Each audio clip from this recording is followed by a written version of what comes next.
Imagine sharing a secret language that locks you out from the world. Imagine having a twin whose existence demanded your silence. And imagine a bond so powerful, one had to die for the other to finally live. In a quiet Welsh town in the 1970s, two sisters were born, June and Jennifer Gibbons. They were identical in every way, same face, same smile, same eyes. But behind that perfect mirror, something was different. From the very beginning, they chose silence. They refused to speak to anyone, not their teachers, not their parents, not even the world around them. Only to each other. To most, it looked like defiance. But to them, it was survival. Their bond was their language, and no one else was allowed in.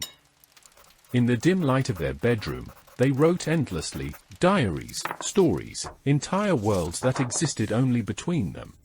They called their imaginary world the Kingdom of Glass. Even in their identical beds, they were separated by a large mirror, reflecting and confusing their identities.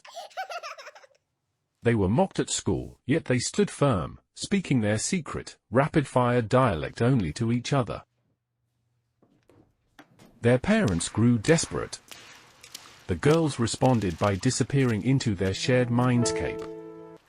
At night, hidden under blankets, they would share their darkest, whispered world. Their soft, secret voices were their escape from the constant pressure.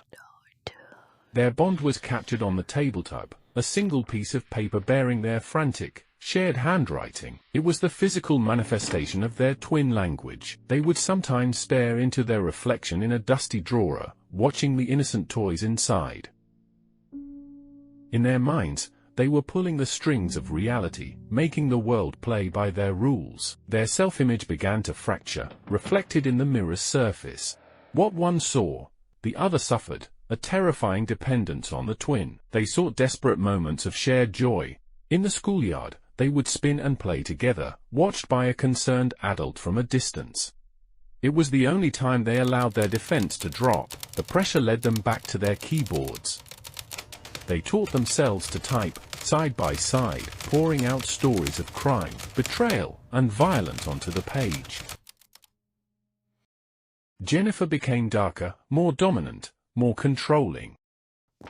They would gather their handmade dolls, staging elaborate, solemn ceremonies, a grim reflection of their own existence. They called their imaginary world the Kingdom of Glass. The violence they wrote was now beginning to leak into the real world. The pages of their darkest fantasies were tossed into an oil drum and set alight. Only one single page remained, a final contract sealing their inevitable fate. There was no turning back now. The isolation led to rebellion. They drifted from home in brightly colored jackets, running through the streets. Through petty thefts and acts of arson, they were testing the limits of their secret world against the law. The police arrived. The twins didn't resist. They just looked at each other and smiled faintly. They were sent to Broadmoor. They stayed for 14 years. The stark white corridors of the hospital were chillingly silent. Two nurses moved quickly, pushing a gurney covered by a sheet. The sight was a cold testament to the failure of the outside world to understand them. They were separated, yet forever mirrored. One would press her back against the cold glass, the other facing her reflection. Their hands rose slowly to the surface, fingertips meeting the image, desperate to bridge the silent space between what was and what was reflected. Inside the observation room, the doctors were exhausted. Their reports were useless. How could they diagnose a patient whose illness was bound, absolutely and impossibly, to the existence of another? The bond defied science.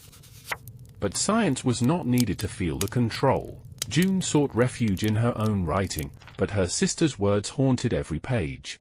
Suddenly, tears streamed down her face as the terror broke through. "She is controlling me," June cried in a desperate whisper, "even here." The hospital room door opened, revealing the guard checking the walls of her mental prison. The sterile tray held the tasteless meal and the meds. They only emphasized the deep sickness in their connection. The medical staff walked in silence, sharing quick, worried glances. They feared what the twin silence truly concealed. A frantic rush. A flatline tone broke the silence. Doctors worked over a still figure, shocking the body, but the will to live had already been withdrawn. At the cold morgue, Jennifer's body lay beneath the sheet. For a brief moment, her hand seemed to twitch. No one could be sure. Alone in the silence, a silence she shared with her twin, June collapsed to her knees, the crushing weight of their impossible bond finally breaking her. She cried, wishing only for the cruel isolation to end. The bond was indeed broken. The unspoken pact had been fulfilled. Years later, on a rainy afternoon, June stood by her sister's grave. Her umbrella trembled. That day, she let the rain fall onto the grave, as if each drop carried a piece of her silence. June was finally released, but the world was terrifyingly loud. She returned to the only language she knew. Alone in her room, June sat up, picking up her notebook, searching for Jennifer's ghost in the ink. She lived quietly, surrounded by Jennifer's diaries, photos, and notebooks. Every page was a ghost.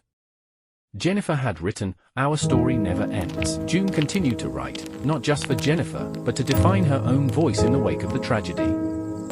She chose the final words, the truth that sealed their legacy.